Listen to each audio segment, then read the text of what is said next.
Hola, mi nombre es Kevin Cantarero, estudiante de la Universidad Nacional Autónoma de Honduras en el Valle Sula, al igual que mi compañero de grupo, Kevin Rodríguez Nolasco. Ambos somos estudiantes de la carrera de Derecho en esta universidad y conformamos el grupo número 9 de la clase de Derechos Humanos y Derechos Humanitarios que imparte el abogado John Milton Abadí. El día de hoy nosotros tenemos preparada una exposición sobre el tema del caso de Juan Humberto Sánchez contra el Estado de Honduras. Dicha demanda fue competencia de la Corte Interamericana de Derechos Humanos.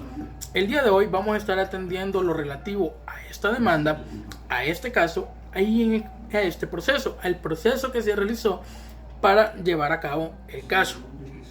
Pero primero vamos a entender las generalidades de la demanda que presentó la Comisión Interamericana de Derechos Humanos ante la Corte Interamericana de Derechos Humanos en contra del Estado de Honduras.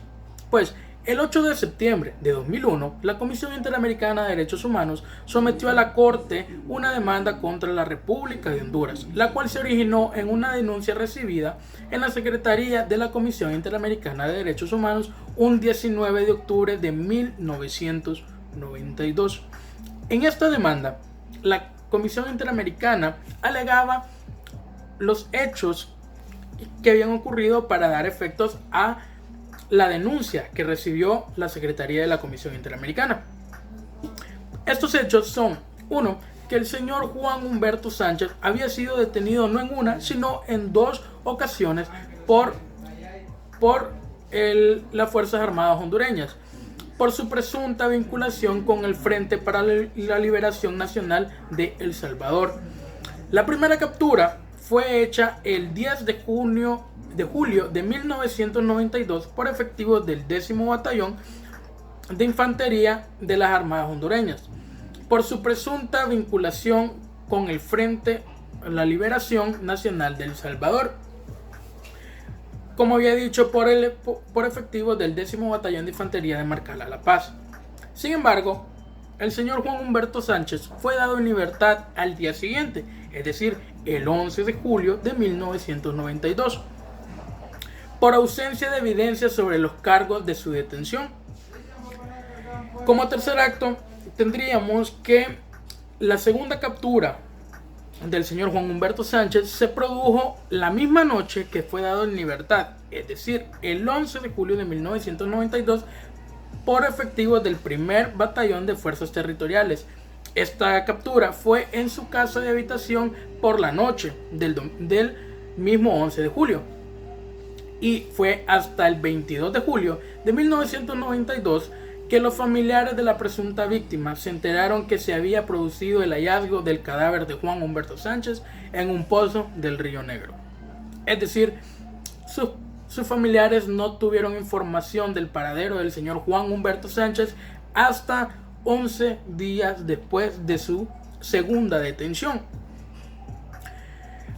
Más impactante aún es que con el descubrimiento del cadáver de Juan Humberto Sánchez en el pozo del Río Negro, este se encontraba atado entre las piernas y en un estado de descomposición. Llevaba un lazo en su cuello que le cruzaba hasta el pecho, hasta atarle las manos hacia atrás, y mostraba claras señales de tortura.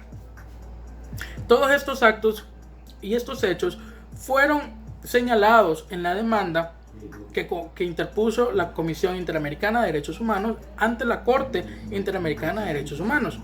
Por otro lado, la Comisión en esta demanda también alegó que el 20 de julio de 1992, antes de que el cadáver de la presunta víctima, el señor Juan Humberto Sánchez, fuera encontrado, se interpuso un recurso de habeas corpus ante la Corte de Apelaciones de Comayagua por el secuestro y detención del señor Juan Humberto Sánchez.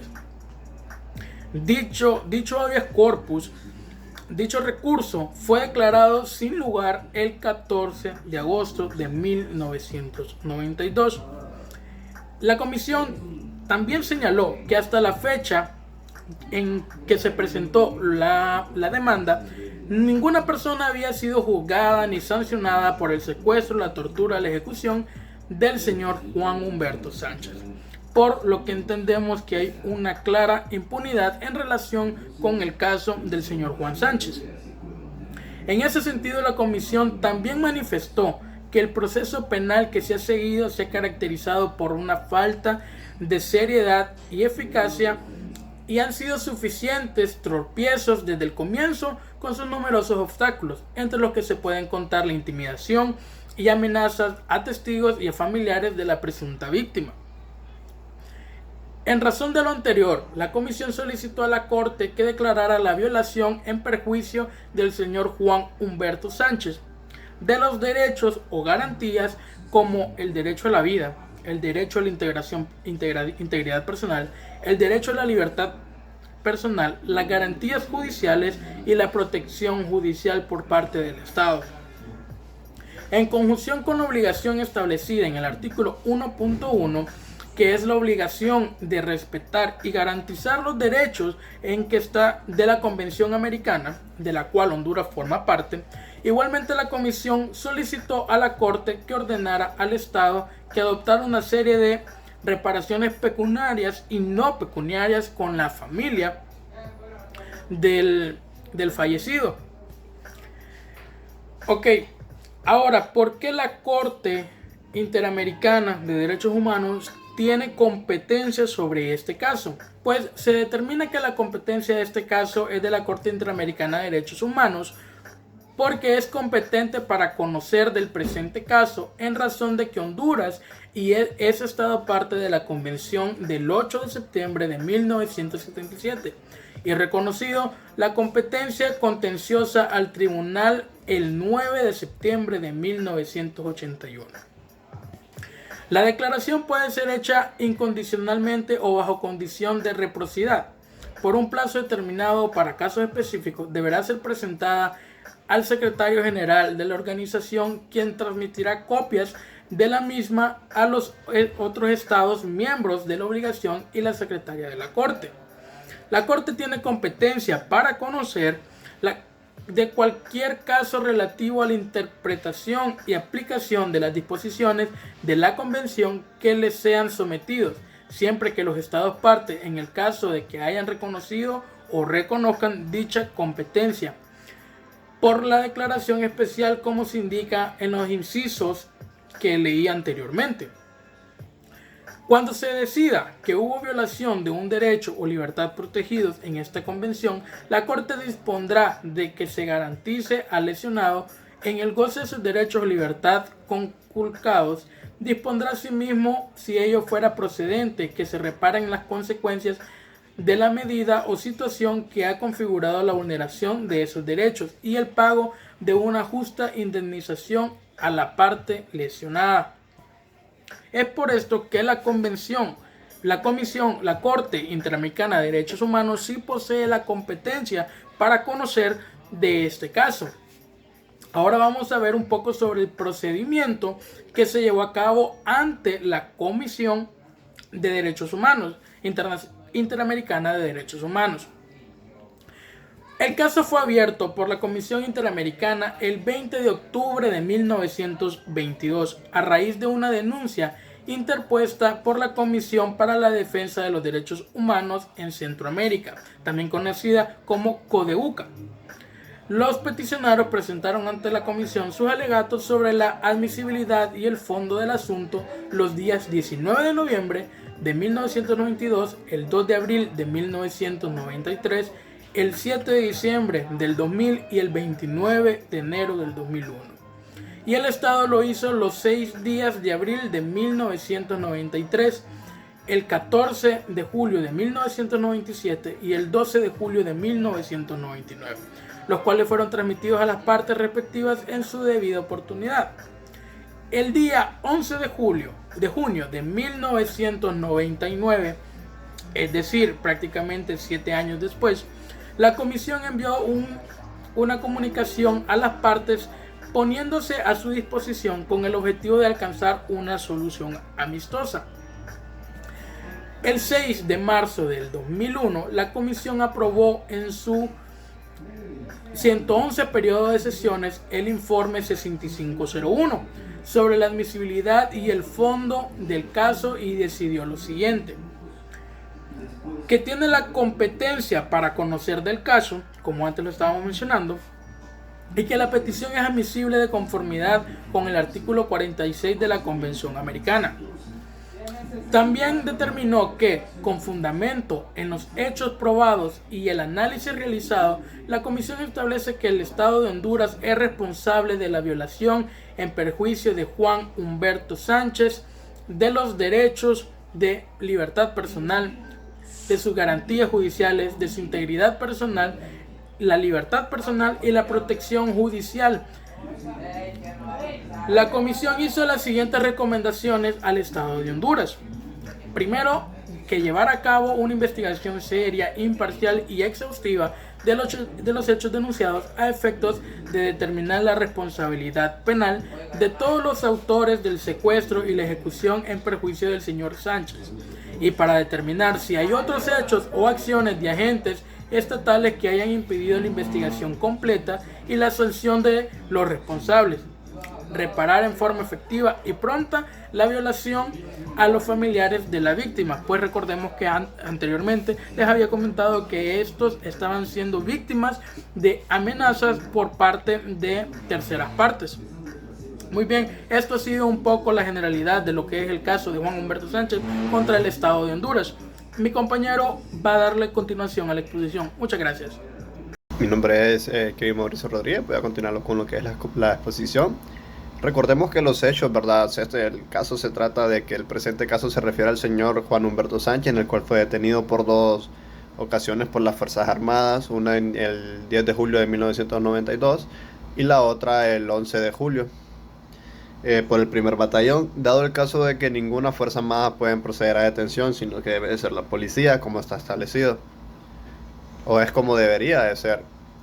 Entonces, en este caso al señor José Humberto Sánchez se le violaron varios derechos que están tipificadas en la convención y que el Estado debe de proteger. Entonces tenemos el artículo 1, que es la obligación de respetar los derechos. Luego tenemos el artículo 4, que es el derecho a la vida. Luego tenemos el derecho a la integridad personal, derecho a la libertad personal y las garantías judiciales. Todos muy importantes que van de la mano. Y justamente también tenemos lo que es la protección judicial. Bueno, con la relación a respetar los derechos, ¿verdad? Tenemos con la protección de la libertad. Se puede salvaguardar tanto cuando la libertad física o de los individuos como la seguridad personal en un contexto en que la ausencia de garantías puede resultar una subversión de la regla de derecho. Y en la privación de los detenidos de las formas mínimas de protección legal. Los numerales 2 y 3 del artículo 7 establecen límites del poder público que prohíben expresamente tanto a las detenciones ilegales como las arbitrarias. En este sentido, según el primero de tales supuestos normativos, nadie puede verse privado de su libertad, sino por las causas o circunstancias que estén tipificadas en la ley. Entonces, evidentemente las dos detenciones practicadas son ilegales al señor José Humberto Sánchez, al ser realizadas por fuerzas armadas y no por la policía, que es justamente lo que les decía antes, al no encontrarse infraganti, sino en casa de sus padres con un horario nocturno contraviniendo las disposiciones internas de allanamiento de morada. Tampoco fue puesto en disposición de un juez inmediatamente, ni se informó sobre el delito que se le consideraba responsable de una carga de violación al artículo 7.2 de la Convención Americana. Siguiendo con otro derecho que se le fue violado, que es el derecho a la integridad personal.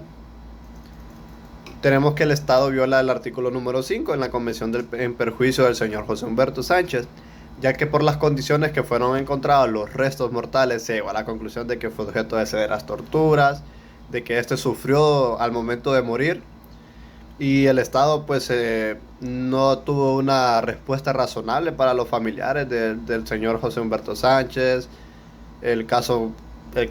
Lo que causó el sufrimiento adicional a los familiares, ¿verdad? Porque de la víctima el tratamiento de los restos mortales, o sea, un cuerpo en estado de descomposición, tratar de que encaje, o sea, es una escena bastante fuerte, ¿verdad? Para los familiares en el momento de que ver el trato inhumano que tienen estos, y cómo poder remediarlo. Entonces es muy difícil, y es de sumamente, de impacto para la familia más que todo al ver el cuerpo, ¿verdad? De su ser querido encontrado de esa forma. Entonces, el Estado viola lo que es el artículo 5.1 y 5.2 de la Convención Americana en relación con el artículo 1.1 de la misma, que en el perjuicio de José Humberto, así como lo de los siguientes familiares de la víctima. Entonces, obviamente tenemos la violación al derecho de la vida, ya que el Estado debe salvaguardar la vida de todos sus individuos. Entonces, la Corte lo que más destacó que a la luz de los hechos que se llegaron a probar, el Estado violó el derecho a la vida en perjuicio del señor Humberto Sánchez desde una triple perspectiva. Podemos ver en primer lugar que existen suficientes elementos de una convicción para concluir que la muerte de José Humberto Sánchez se debió a una ejecución extrajudicial, o sea que lo mataron, fue una orden de que se le matara, pues. Entonces, perpetrada por agentes militares, porque nuevamente les digo, los que tuvieron que haber causado el arresto eran los policías y no los militares. En segundo lugar, al existir un patrón de ejecuciones extrajudiciales toleradas e impulsadas por el Estado. Este generó un clima incompatible con una efectiva protección del derecho a la vida.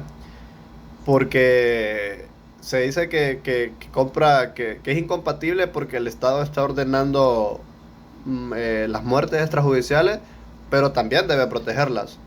Entonces, está el choque entre esto, entre este derecho de que el Estado debe salvaguardar y al él estar ejecutando lo que son las muertes extrajudiciales. Entonces, ya que los estados tienen la obligación de garantizar la creación de las condiciones que se requieran para que no se produzcan violaciones de este derecho inalienable, y en particular el deber de impedir de sus agentes atenten contra él. Esto quiere decir de que el Estado debe garantizar que todas las personas estén sujetas a este derecho. O sea, que respeten el derecho y que tengan el conocimiento de que deben de respetarlo. Entonces tenemos los derechos de las garantías jurisdiccionales y protección judicial, independientemente si el Estado ha violado o no sus obligaciones internacionales por virtud de las actuaciones o sus órganos judiciales, puede conducir a que el tribunal deba ocuparse de examinar los respectivos procesos internos. No basta que los recursos existan formalmente. Quiere decir que no basta de que, sí, está la demanda, se va a hacer. No, el Estado debe de seguir adelante, debe de seguir investigando y debe de llegar con los culpables para una sana satisfacción, tanto internacionalmente como con los familiares. Pues recordemos de que cuando a un ser querido algo le pasa algo, uno no sé, busca una forma de saber por qué, pues, o sea, de buscarle el por qué, o por qué terminó esa persona así, qué estaba haciendo mal, por así, o sea, uno trata de justificarlo, ¿verdad? por el motivo en el cual se encontró el cuerpo de esa forma. Entonces, tenemos que en la autopsia también que permitieran hacer una investigación seria.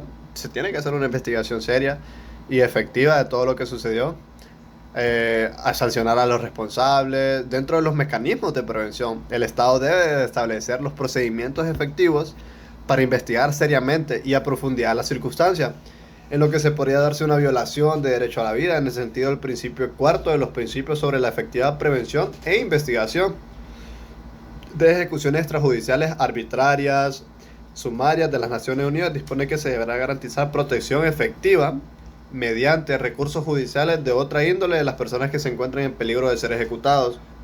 Entonces, tenemos que Honduras es uno de los países más peligrosos para defender los derechos humanos, sin duda alguna.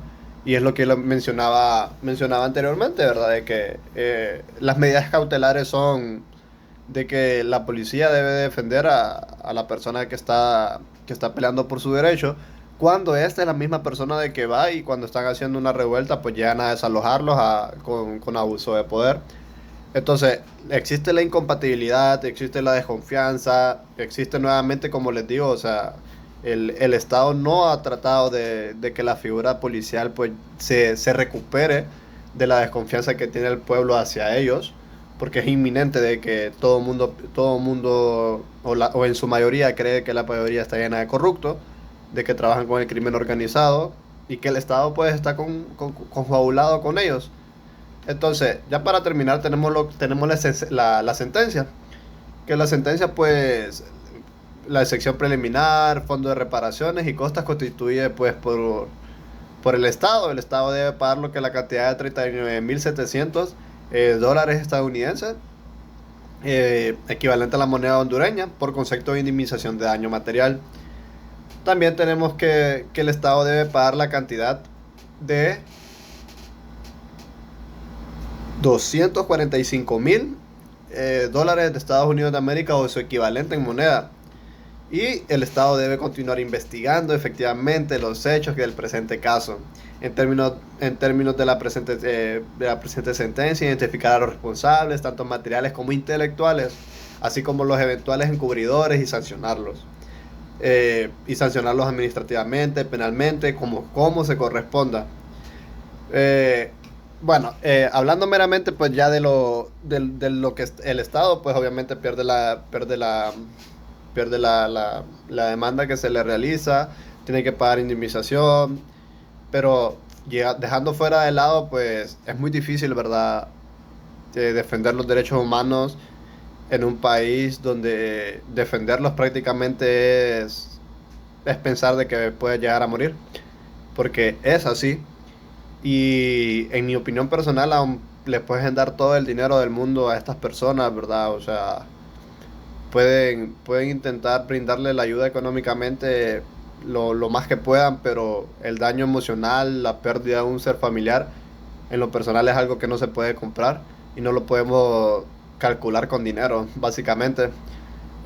Y como decía anteriormente, uno necesita explicaciones el por qué, o sea, qué hizo mal esa persona para terminar así, defender un derecho, hacer algo bien, querer hacer algo por el bien de muchos, o sea, y terminar en esta situación, pues nos hace reflexionar y pensar que efectivamente qué estamos haciendo o qué está haciendo nuestro Estado, ¿verdad? Al estar estas personas defendiendo sus derechos y no estarlas protegiendo. Porque Honduras tiene un índice de muertes de protectores de derechos humanos con la mayor cantidad de muertos, inclusive con los periodistas. Entonces, básicamente nuestro país es como que no se puede defender derechos humanos, no se puede no tenemos derecho a información. Entonces todo está corrupto, manipulado y estas pérdidas, pues, en lo personal son irrecuperables. O sea,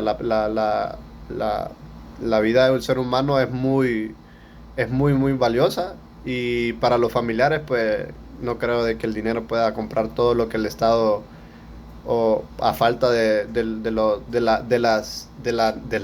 falta de la atención necesaria que le tiene que brindar a estos ciertos casos. O sea, y bueno, no a ciertos casos, sino que a todos, porque el Estado está obligado a garantizarnos nuestros derechos. Sin embargo, no lo hace. Entonces, como este Estado, pues, que este caso, perdón, de que hasta el día de hoy no se han dado explicaciones de quiénes fueron, por qué fue encontrado, todo se lo solucionó con dinero. Y en la verdad, yo en lo personal, pues creo de que si llegase a pasarme algo así, sería muy desastroso para mí y no digamos para mis familiares, pues. Bueno, esto ha sido todo. Muchas gracias.